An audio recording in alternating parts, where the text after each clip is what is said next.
Fala, Gui. Tá na escuta?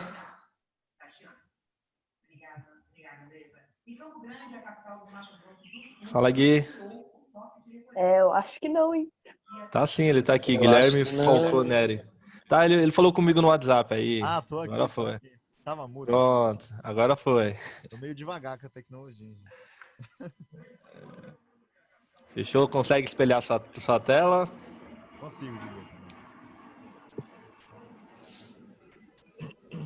Vou deixar você como a ADM, beleza? Ó, agora você tá como ADM. O que eu posso fazer com isso? Você pode deixar todo mundo calado. Você é o rei agora. É ditadura. Beleza. Mas o pessoal é bem, bem legal aí. São bem comportados. Eu não vai Somos ter nenhum incríveis. problema. Realmente são. Pô, gente. Assim, Fechou? Atrapalhar. Isso aí. Taca pau, beleza? Qualquer coisa, eu e o Ney estamos aqui dando suporte. Beleza, valeu, hein? Falou. Então vamos lá. Deixa eu ver. Então, eu lembro. Nossa, esse silêncio é muito esquisito. Eu lembro que. Ah, gente, uma coisa. A minha internet aqui, ela é meio. Ela oscila bastante. Eu tô contando com a colaboração de todos de casa para desconectar os aparelhos. Mas se der algum problema, vocês mandam no chat, alguma coisa aí que eu vejo. Ou o Henrique manda. Se estiver dando falha de áudio, pessoal, ou até de imagem, se der tela preta novamente, vocês dão um grito aí pra gente tentar arrumar, beleza? Não, Isso aí, É que isso pra aí, mim Gui, o valeu. volume do Guilherme tá meio baixo, mas acho que é só tom de voz mesmo. Ou Pra mim falar, também tá baixo o volume da voz dele. ou falar perto do microfone, talvez ajude também, Gui. Tá melhor agora? Nossa, Agora tá melhor. melhor? Eu vou tentar falar assim. É porque também Melhorou. tem umas coisas de áudio aqui em casa. Mas vamos pra aula então. Eu lembro que cada turma eu meio que cheguei num ponto diferente. Porque eram dois temas ao mesmo tempo, né? Era o humanismo pro classicismo. Era essa transição aí que eu tava dando. Então, eu vou pegar do classicismo, eu vou dar o contexto dele, assim, bem rápido, né? Porque ele compartilha também algumas coisas com o humanismo. E já partindo para dar um enfoque no Camões e na parte literária, que eu lembro que ficou faltando em uma das turmas. E a outra ficou faltando contexto também. Então, entrando aqui, o classicismo, eu peguei essa imagem, porque ela é uma imagem do período do Renascimento. Classicismo, gente, é um título literário, é uma divisão literária. Esse período, culturalmente, historicamente, ele vai ser chamado aí do Renascimento, né? Na Europa. Por quê? Porque os autores, os pensadores da época, eles vão retornar à estética da antiguidade. E a antiguidade clássica, por isso é chamado de classicismo, né? Depois vai ter um outro retorno para isso, que é o neoclassicismo. Vocês vão ter mais pra frente, tá? Pera aí que tem um negocinho. Ah, tá baixo ainda? Aí. Tá melhor? Sim. Que é? Tá melhor, viu, Guilherme? O som Tá pra mim melhor? tá chegando bem aqui. Tá chegando pra vocês aí, pessoal? Tá bem aí, gente? Sim.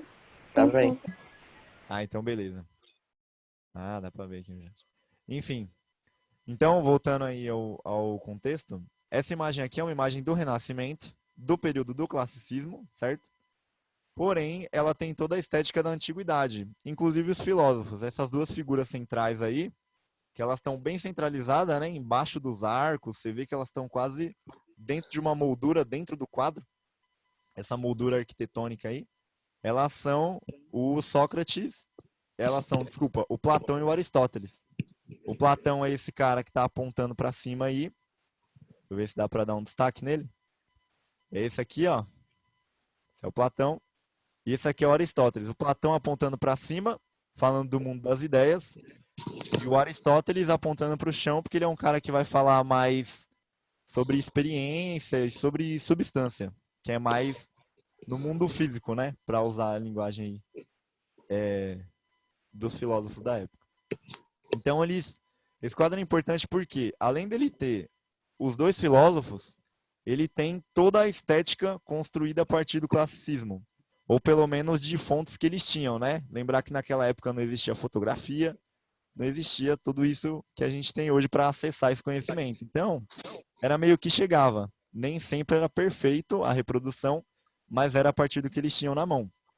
Vai surgir muita coisa na literatura, por exemplo, referência à mitologia, que já tinha, assim, com menos força, mas devido ao poder da Igreja Católica, o principal foco de histórias e de metáfora era a Bíblia. Agora, a mitologia grega ela vai surgir como uma fonte muito grande, assim. E só uma curiosidade sobre esse quadro, para a gente sair dele. Há especulações de que das pessoas aqui é o Alexandre o Grande, porque ele foi... Dizem que ele foi aluno do Aristóteles, né? Tem especulação em que ele está nesse quadro aqui. Enfim, é isso. Agora entrando num contexto mais amplo do Renascimento, do contexto cultural, vocês vão ter isso em outras matérias, que é um período importante.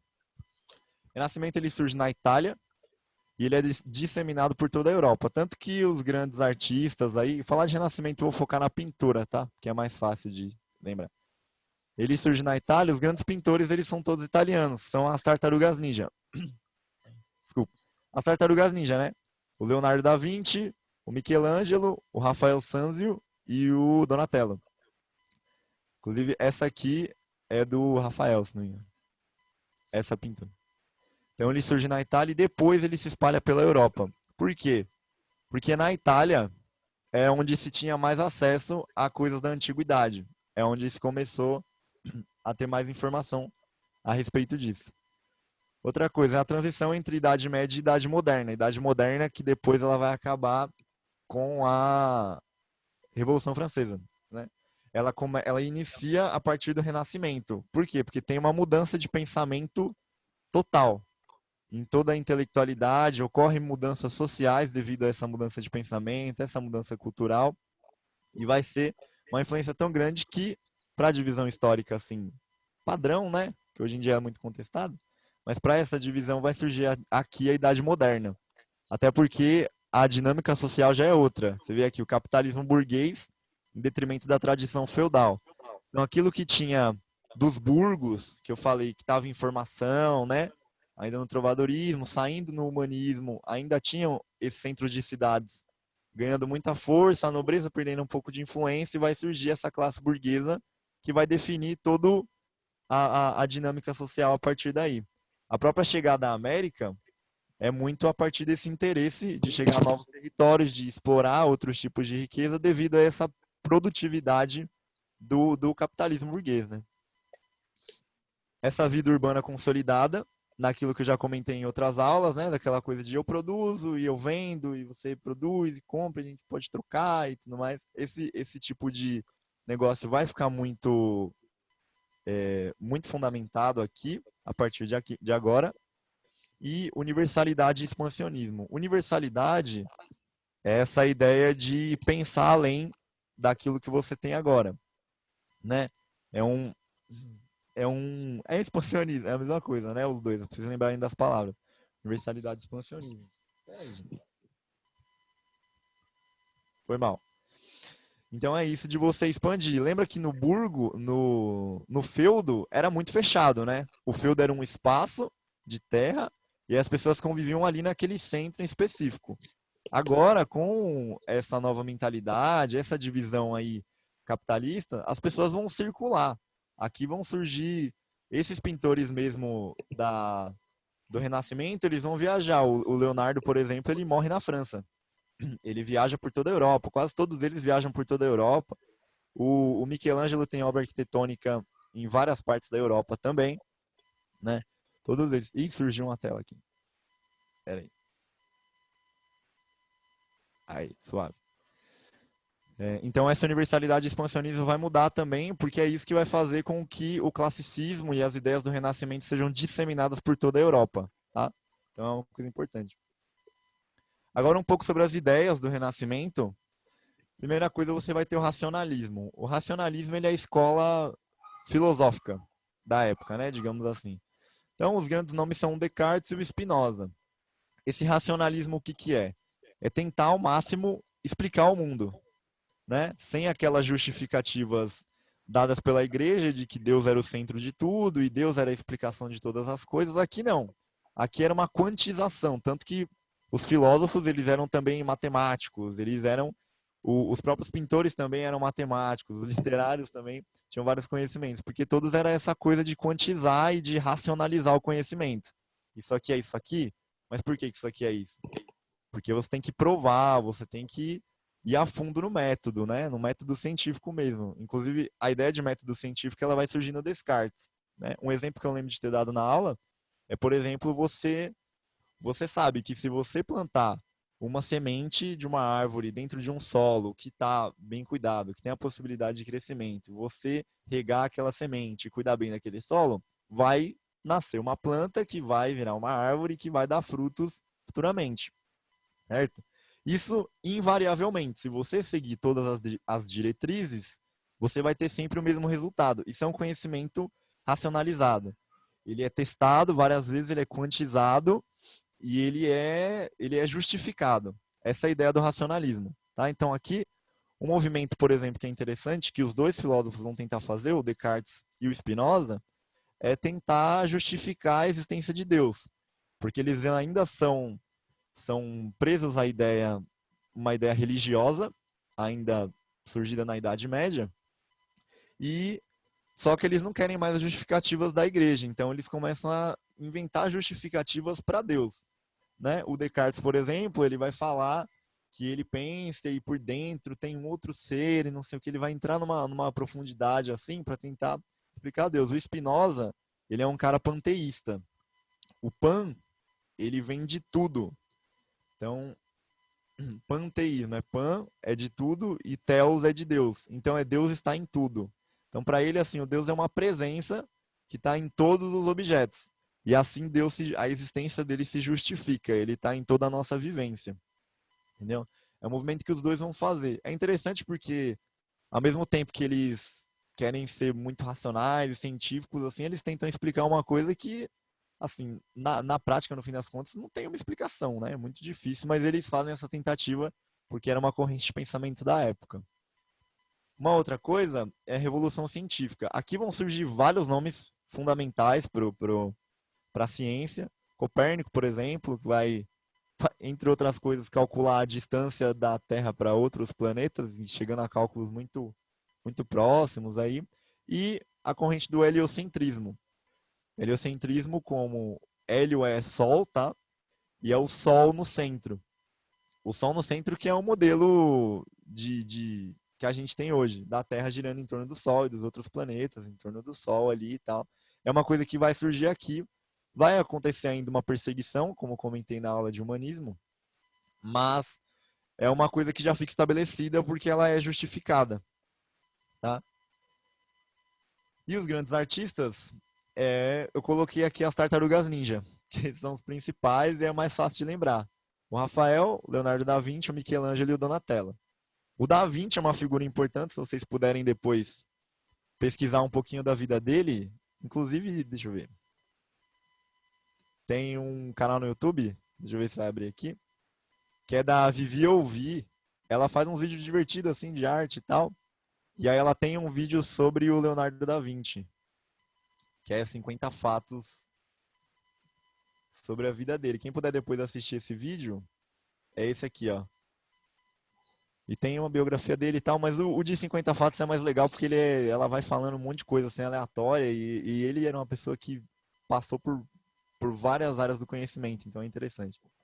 Quem puder depois aí assistir esse vídeo, é legal pro conhecimento da aula, tá? Dá uma aprofundada. Então, o Da Vinci é uma figura central realmente porque... Oi? Tá. Porque ele participou de várias formas de conhecimento. Ele foi pintor, mas ele também foi arquiteto. Ele foi um cara que estudou anatomia, então ele é considerado dentro da biologia. Eu acho que eu comentei na outra aula que o Da Vinci ele estudou profundamente a anatomia humana, assim, numa tentativa de reproduzir na imagem, na pintura. Então, primeiramente, ele abordava pessoas para desenhar. Isso era no desenho, tá? Não era na pintura, porque a tinta ela implica em outras formas de reprodução humana. O desenho ele ele é uma fonte mais fiel nesse sentido, de estudar silhuetas e curvatura do músculo, esse tipo de coisa. Então, eles primeiro desenhando pessoas, o rosto, o busto, como a Mona Lisa mesmo, e posteriormente ele começa a pegar cadáveres de animais, cadáveres humanos e estudar a anatomia por dentro mesmo, desenhando musculatura, desenhando a carne, tudo isso em detalhes, assim. Você vê rascunho do Leonardo da Vinci muito aprofundado nesse sentido. Então ele é considerado para esse registro também da biologia. E uma outra coisa do Renascimento é o interesse pela cultura clássica. A cultura clássica o que que é? Tudo que vem da Antiguidade Clássica. Antiguidade Clássica antes do Barroco da Antiguidade. A Antiguidade teve um Barroco também, que foi um período de exagero das formas e é considerado um pouco um declínio cultural. A Antiguidade Clássica é antes disso e é o momento em que foi produzido tudo que foi copiado depois.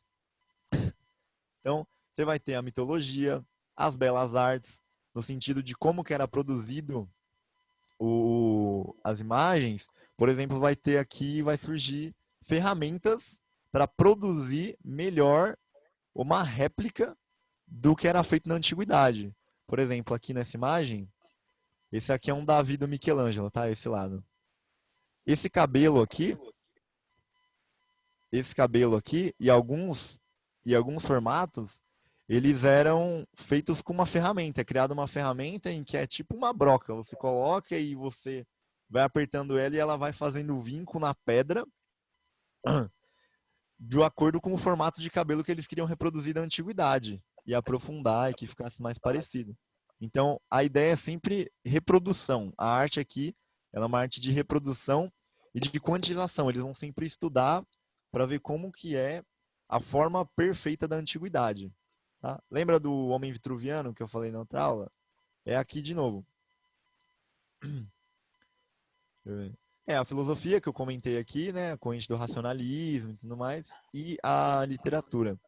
A literatura, ela vai ter muito da mitologia, porque era um escrito, era um registro muito importante da antiguidade, e as grandes histórias aí da antiguidade. A Ilíada, a Odisseia, esse tipo de coisa vai ser muito acessado e vai ser muito referenciado também na produção literária do classicismo. Tá? Aqui eu trouxe essas duas imagens para vocês entenderem essa ideia de reprodução. Né? Aqui você tem um Davi de Michelangelo à sua direita aí. É um Davi feito pelo Michelangelo. E aqui você tem uma obra, se não me engano, não tem autor, mas ela é uma obra da antiguidade mesmo. Você vê que tem algumas limitações de época, né, de produção. Aqui, por exemplo, tem um ferro apoiando essa mão para que ela não caia e tudo mais. Mas a ideia geral da imagem é a mesma. Você vê, por exemplo, detalhes mesmo, assim. Por exemplo, essa curvatura do pé aqui. Ela é feita da mesma maneira aqui, ó. Tá vendo? Essa mão levantada e uma outra mão abaixada, como em repouso, tá vendo? A expressão do rosto é uma expressão que não é muito feliz, nem muito triste, ela é muito sóbria e ela é calma, mas tem um sentimento por trás. Você vê esse Davi, ele tá quase puto, ou ele tá quase feliz, assim. Isso é uma coisa de racionalização do sentimento. As imagens, elas eram sempre uma tentativa de quase uma explosão sentimental. Nunca pode ter o excesso e nunca pode faltar também.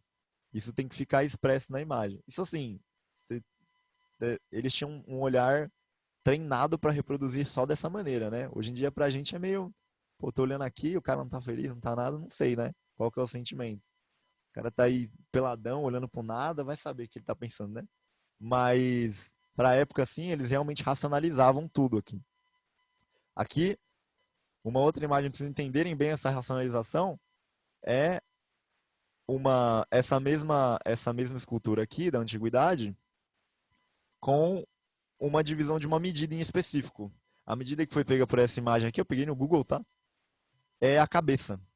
Então, a partir do tamanho da cabeça, você vai tendo o tamanho das outras partes do corpo.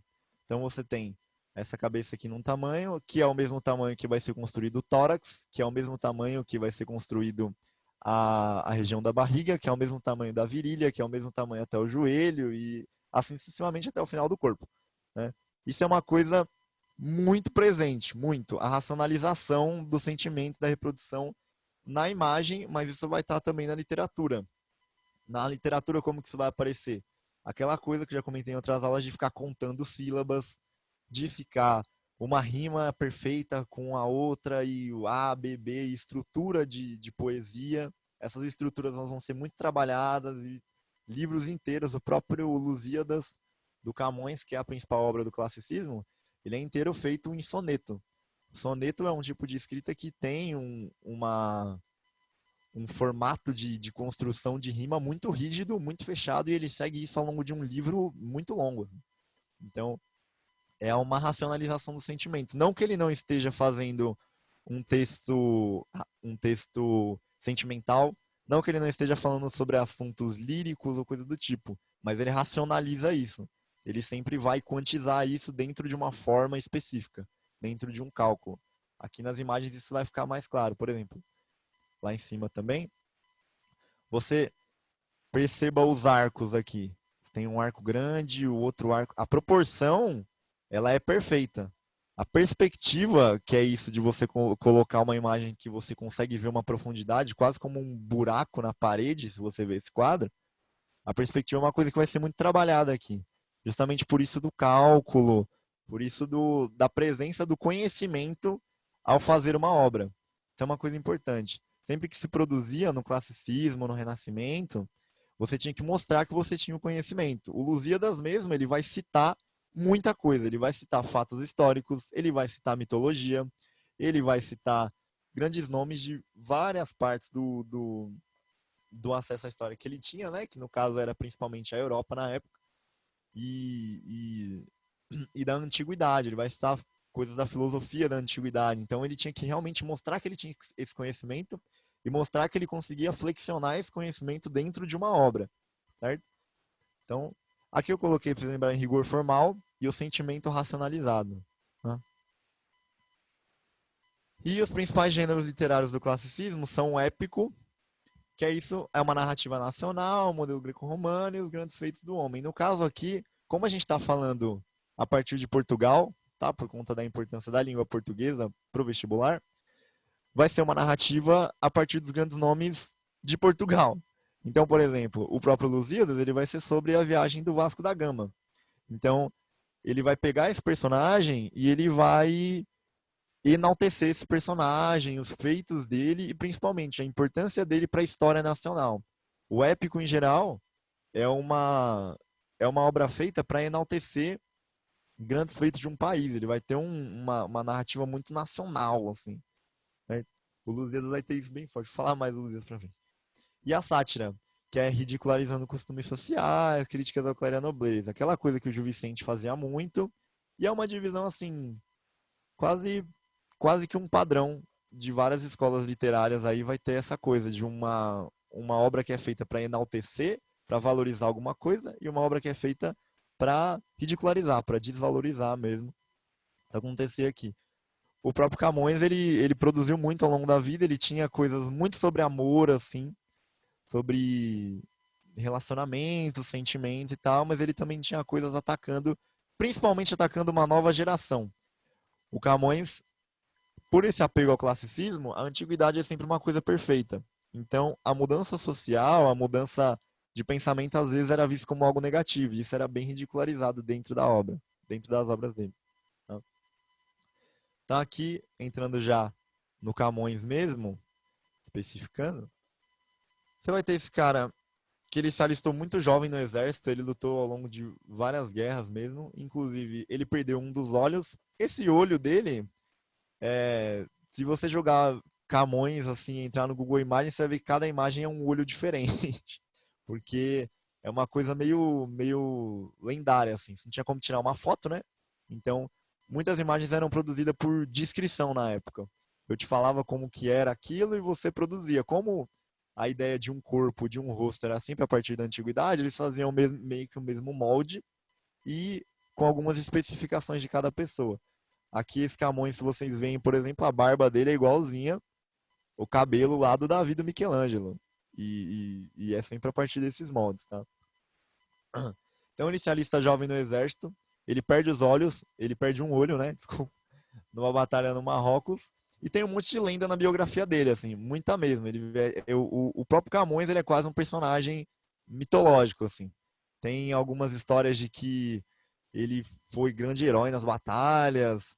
Tem uma história muito interessante que ele estava viajando de navio e uma das esposas dele estava lá. Ele foi um cara que teve várias esposas ao longo da vida, tá? Então, ele escreve textos românticos e dizem cada texto assim direcionado para uma esposa diferente, porque ele ficou com várias pessoas ao longo da vida mesmo. Até por isso dele viajar muito, ir pra guerra e voltava e tal, ele não, não se prendia. Dizem, né? Isso é uma lenda também. A biografia dele não é muito clara, assim. Então, uma das lendas é que ele estava terminando Lusíadas, numa viagem que ele estava fazendo de navio, com uma das esposas, ocorre um acidente nesse navio e ele tem a oportunidade de salvar ou o texto ou a esposa. E nós temos o Lusíadas até hoje, né? Então tem essa história aí, bem vacilão, bem cuzão, o Camões aí, mas ele é lembrado como um personagem histórico, heróico, assim, mitológico mesmo. E a importância dos sonetos dele. Os sonetos, hoje em dia o texto é uma coletânea de sonetos, mas é uma produção que ele fazia, uma produção poética e sempre no mesmo formato. Aqui eu peguei um, ó. Esse aqui que é bem famoso porque o Legião Urbana pegou para fazer uma música, né? Aquela música, inclusive, é uma colagem, uma parte desse soneto e uma parte de uma parte é bíblica. O outro da música só tem acho que uma frase que o Renato Russo escreveu assim para sintetizar as ideias, mas ele tenta fazer uma lógica do amor assim dentro de produções literárias grandiosas aí para a história europeia, né? Então aqui eu trouxe esse daqui que é muito famoso. Então a divisão do soneto, ela é sempre essa. Só que é quase uma coisa para eles perfeita, assim. Ele vai ter 2 quartetos, são estrofes de 4 versos, tá? E 2 tercetos, que são estrofes de 3 versos. O quarteto ele vai ter sempre a mesma estrutura de rima, que é A, B, B, A. O que é isso? Quando eu uso a mesma letra 2 vezes, eu estou falando que aquela primeira rima com a outra. Então, eu tenho o A aqui, o primeiro é o A, no segundo é o B. Então, eles não rimam. No terceiro é o B de novo. Então, ele rima com o de cima. E no quarto é o A. Então, ele rima com o primeiro lá. Então, vocês vão entender isso quando vocês lerem, né? Ó, vou ler aqui. Eu já sempre leio na sala mesmo, então eu vou ler aqui de novo. Ó, amor é um fogo que arde sem se ver. É ferida que dói e não se sente. É um contentamento descontente. É dor que desatina sem doer. Então, vocês reparem, os 2 do meio rimam. O primeiro e o último rimam de novo. Essa é uma estrutura assim, que ele vai usar no Lusíadas. Ele escreve um texto inteiro. Tem alguém caindo aí? Aconteceu alguma coisa, gente? Tô vendo uns barulhos esquisitos. Ah, continuar. Espero que estejam todos bem. Então ele vai usar no Lusíadas, ele vai usar nos sonetos dele. Os sonetos, em geral, ele fala sobre temas um pouco mais líricos, temas um pouco mais bonitos, sobre sentimento, sobre um sentimento um pouco bucólico, às vezes, de querer viver um pouco longe da cidade, nesse apego com a antiguidade, você tinha essa coisa do ócio, né? O ócio era valorizado na antiguidade, porque era no ócio que você podia pensar, como a gente está, sei lá, como a galera fica aí agora na quarentena em casa, aí não tá fazendo nada e fica postando foto o dia inteiro e fica produzindo e lendo muito texto e é isso assim um pouco, tá? Não é pra época era positivo, tá? Agora é lamentável o estado que a gente tá. Mas era isso, é o ócio, a partir do ócio você produz conhecimento. Então tinha um sentimento bucólico de poder ficar longe da cidade, longe de um ritmo muito frenético para você poder produzir esse conhecimento. E o Camões ele vai ter um pouco disso na produção, principalmente dos sonetos. Gente, eu tô falando corrida, assim, se tiver alguma dúvida, manda no chat, tá? Que dá pra ver. Que a gente já tá bem avançado, não. Bem. Tá? Tranquilo. Então aqui, um pouco das divisões aí de como que esse sentimento era racionalizado dentro de um soneto, dentro de um texto mesmo, para além das imagens, tá?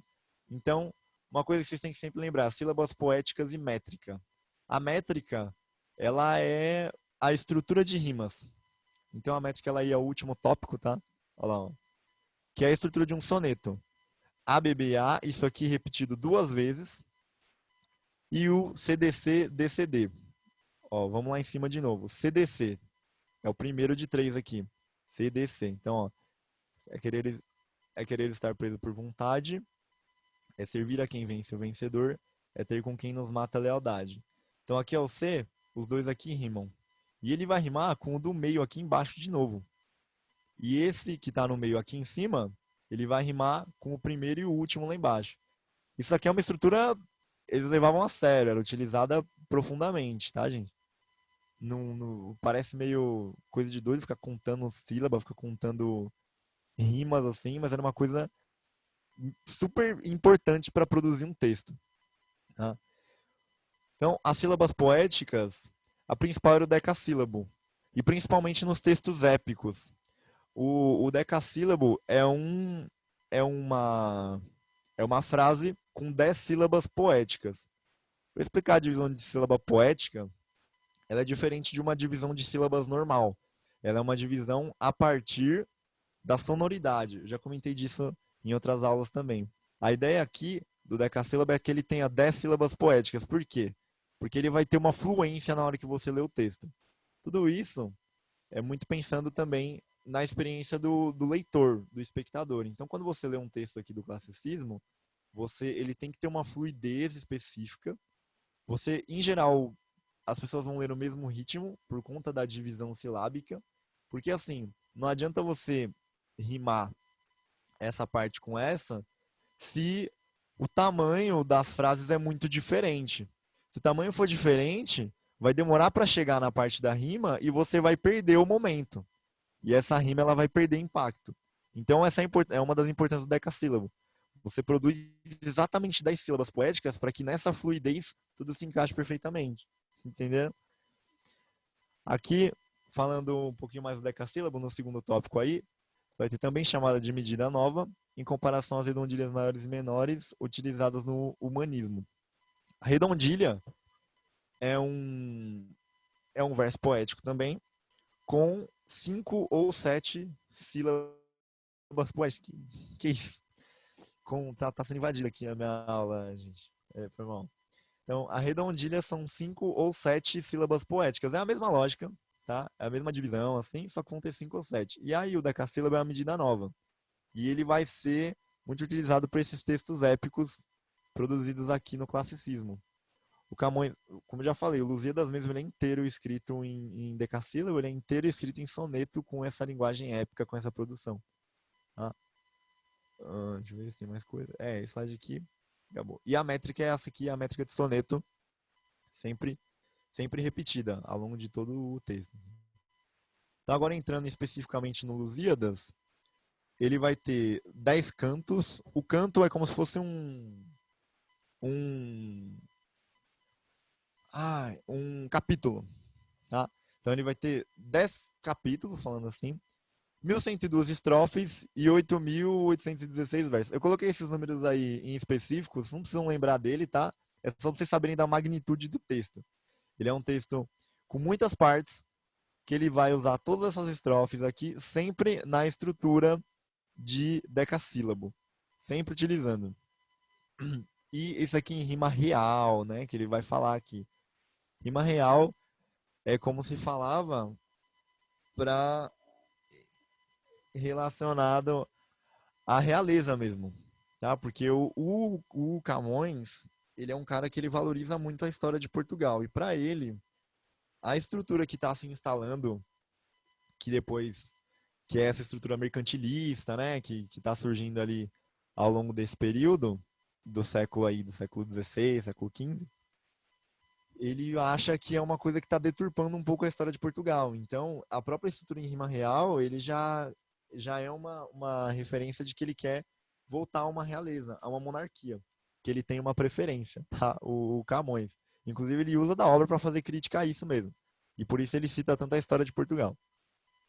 Então, é uma estrutura sofisticada utilizando-se de diversas figuras de linguagem. Sim, essas figuras de linguagem, ela vai desde uma metáfora, por exemplo, com a antiguidade, você citar, por exemplo, uma ninfa da memória para falar sobre momentos importantes da história portuguesa, ou coisa do gênero, até estrutura sofisticada em construção mesmo. Nessa questão da utilização das rimas, na sonoridade das palavras, quando você coloca palavras com a sonoridade muito próxima perto, é uma sonoridade que não é tão legal, então ele evita isso. Isso é uma coisa importante, ele vai a fundo mesmo nessa construção textual. Tá? E é sobre a viagem de Vasco da Gama às Índias e exaltação dos feitos nacionais. Esses personagens históricos é justamente o Vasco da Gama é um deles, toda a sua tripulação, e grandes feitos da história de Portugal, como já falei aqui várias vezes. Ele vai lá, por exemplo, na Crônica de Fernão Lopes. Ele vai citar os reis que o Fernão Lopes descrevia nas suas crônicas. Então ele acessa todo esse conhecimento literário para produzir uma obra profunda e substancial assim, para a história de Portugal mesmo. Ele faz quase que um apanhado geral das ideias e dos personagens históricos. E ele cita as conquistas ultramarinas. Então ele vai citar a Ásia, a África e a América vão aparecer aí. Claro que ele não vai exaltar esses lugares, ele vai exaltar a importância de Portugal ter chegado a esses lugares, sempre, né? Porque é a partir dessa narrativa que ele está contando. Mas ele vai citar isso como uma coisa positiva. Mesmo que essa estrutura mercantilista ela não seja tão positiva para Portugal, a conquista ultramarina é importante porque vai ter mais riqueza e tudo mais que vocês já sabem na história de como que era explorada uma colônia, como que era feita ao longo desse período aí, e também no comércio de objetos mesmo. Você comprava coisas diferentes tal, na África, na América e na Ásia. Tá? Agora aqui entrando em todos os cantos, sabe? Pra vocês verem especificamente os capítulos, a divisão aí, ele vai ter essa divisão, ela é a partir da história mesmo, a partir da narrativa que ele está contando, mas vão ter vários momentos em que ele desfoca da narrativa para falar sobre coisas que ele considera mais importantes. Vocês vão reparar isso. Então, por exemplo, a primeira é a proposição. Ó, aqui está bem especificado, tal, canto 1, estrofes tal, tal, tal, e tem essas divisões aí. Mas eu não acho tão importante entrar muito, é mais o conteúdo mesmo que elas apresentam. Ele vai ter uma apresentação da Esquadra de Vasco da Gama, essa vírgula aqui vocês consideram? Não, essa vírgula tá certo, foi mal, gente.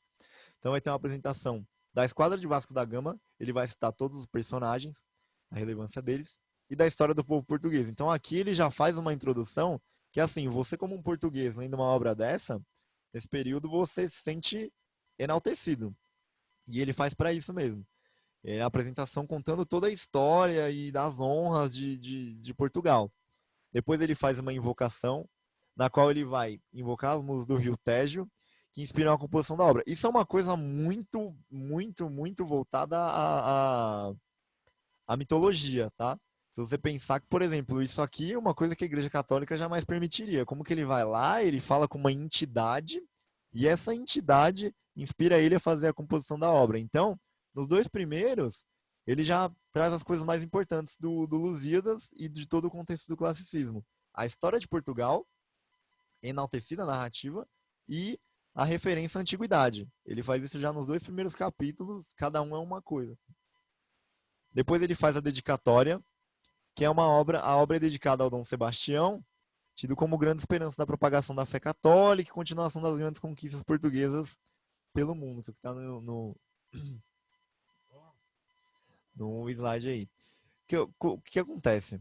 Como eu falei, o Camões ele não era um cara muito feliz com essas estruturas, essa mudança estrutural e cultural que acontecia em Portugal. Ele era um cara ainda católico fervoroso.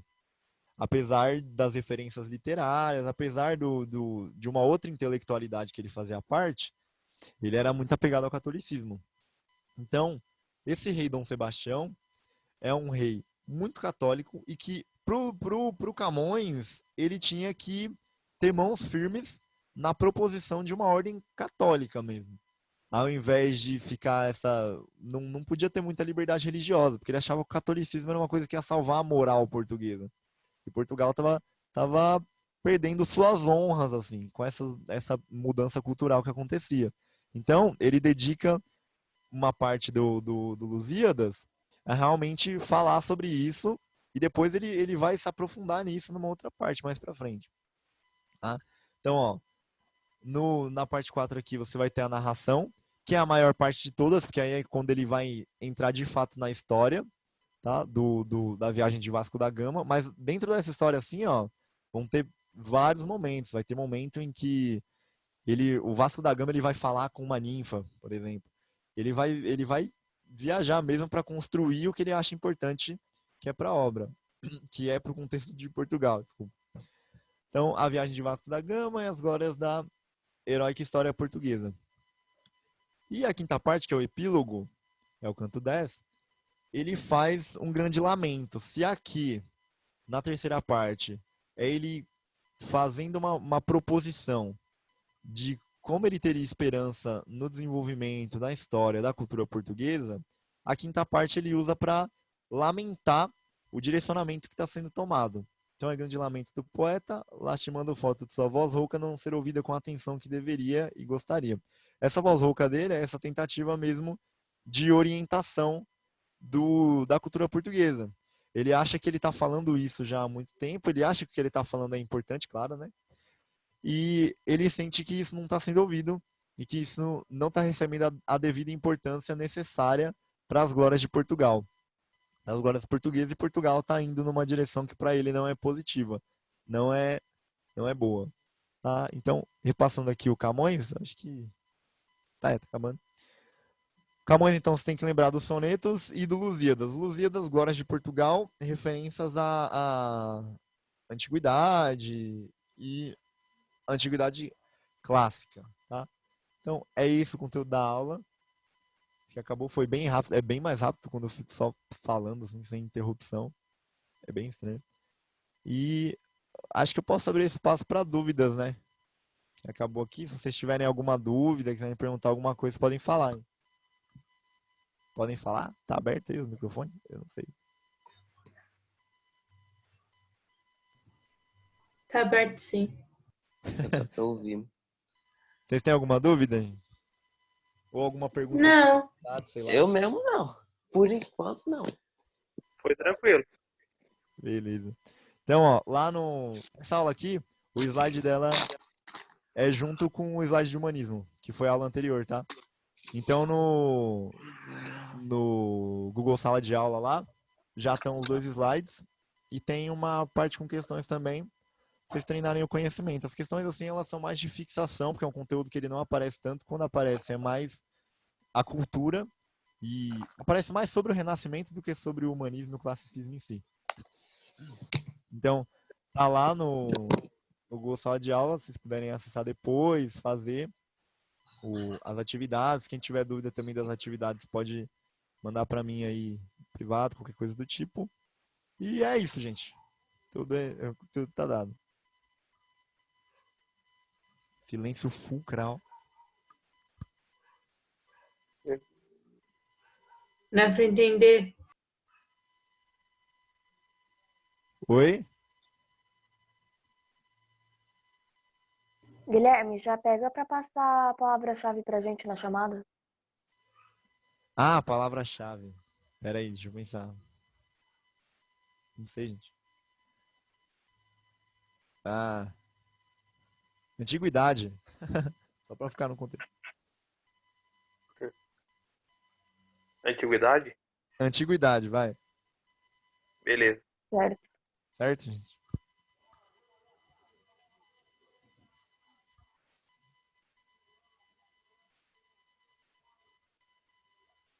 Gente, e agora? Não sei. E agora o que a gente faz? Verdade?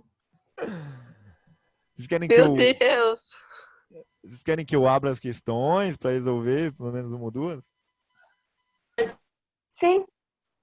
É, não tem nada pra fazer mesmo. Ah, boa, né? É o jeito. Maravilha, hein?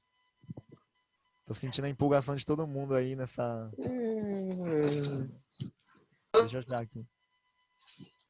Viu? Aqui. Não, é isso. Aham, uhul. Maravilha, hein? Olha aí. Vixe. Ó, grandinha, né? Texto, né? Nossa. Ó, então, as questões também tá junto, tá? Humanismo e classicismo. Repassa tudo porque, assim, o contexto cultural é o mesmo. Então, é isso. Eu vou dar um tempo pra vocês lerem aí e depois a gente resolve.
Acho que pode ir, né? Pode?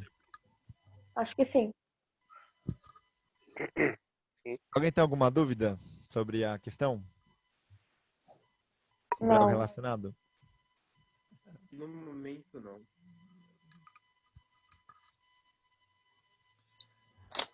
Eu não sei bem como resolver aqui na dinâmica do negócio. Vocês acham melhor eu ir explicando cada Pede alternativa? pra mandar no chat, depois você vai explicando. Pode, pá. Isso aí.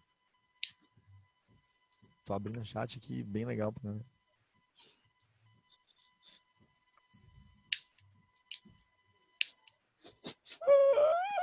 Podem mandar no chat, gente.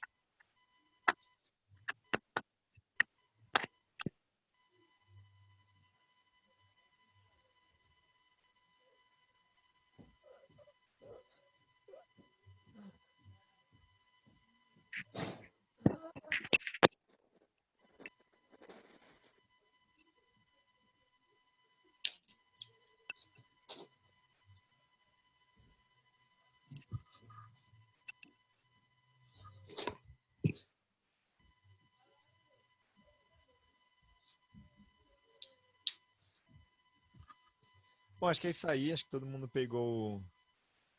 Ah! Tô em dúvida. Pode pá. Eu também fiquei pensando nesse negócio de copiar aí. Vou. Aí.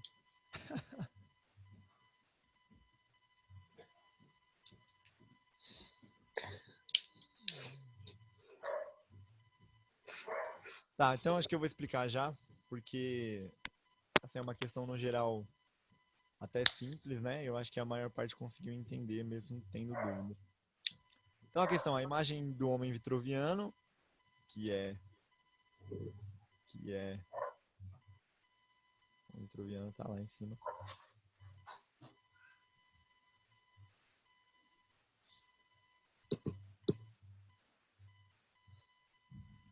Ah, aqui.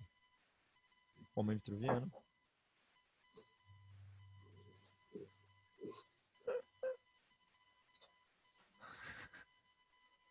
A imagem do homem vitruviano, que é essa aqui, né?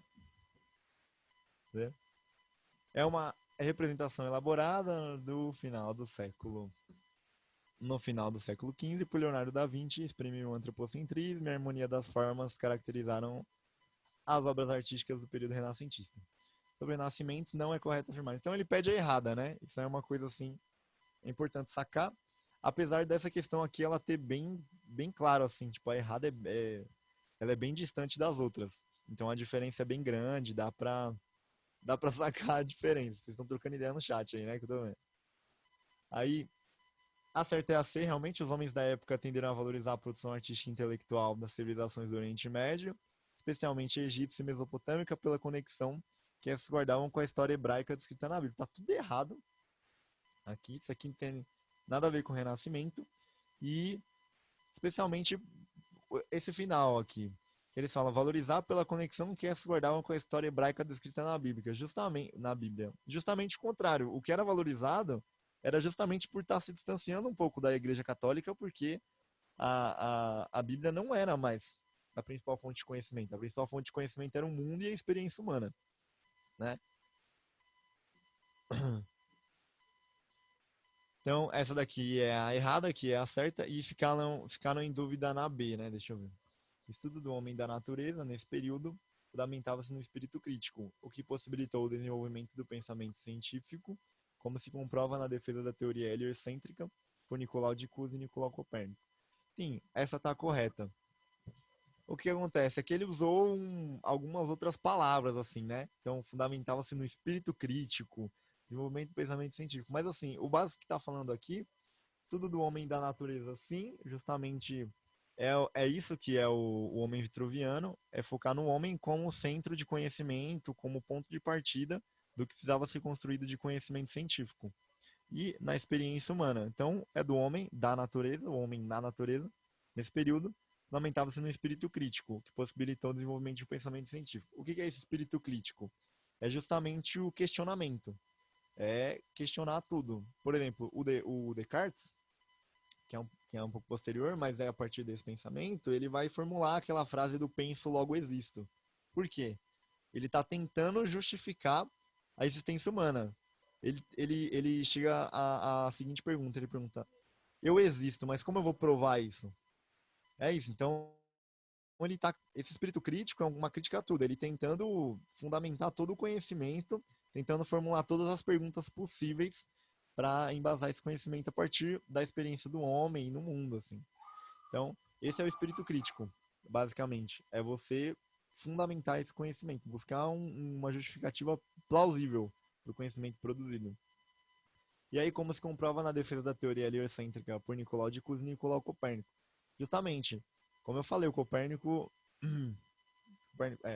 Copérnico é um cara considerado muito importante para a ciência, para a matemática, por conta disso, assim. Não era só falar, porque a Terra gira em torno do Sol. Não, ele usava a ferramenta que era usada nos mares lá, o astrolábio, ele apontava para o céu e procurava calcular essa distância a partir da perspectiva que ele está vendo, a partir dessa imagem. Então, tinha uma fundamentação do conhecimento, não era só falar uma frase, assim. É basicamente isso que tá falando aqui na B. Porque a B tá certa, entendeu? É que usou umas outras, esse espírito crítico aí e tudo mais, mas foca no conteúdo central do negócio. Não foca nas palavras, não. Eu acho que é isso, né? Não fazer as outras não. Tá lá no Classroom. Acho que todo mundo entendeu o contexto geral aí. Beleza? É muito engraçado isso, gente.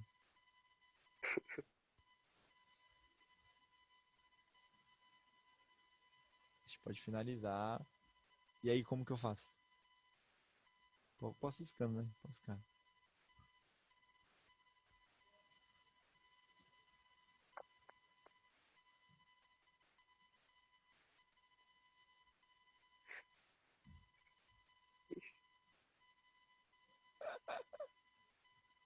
Preparar em mim, mano. Não é culpa minha, não. Ah, então aguardem aí que o Edson tá chegando, gente. Ok. Aqui não. Chat aqui.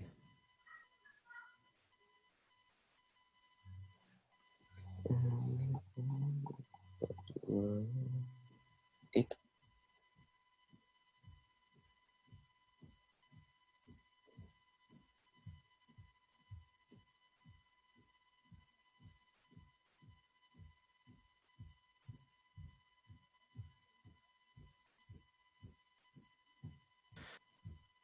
Pessoal, o professor já vai iniciar, tá? Gui, obrigado aí pela aula, tá bom? Opa, Valeu. O professor já vai iniciar já o próximo. Obrigadão. falou.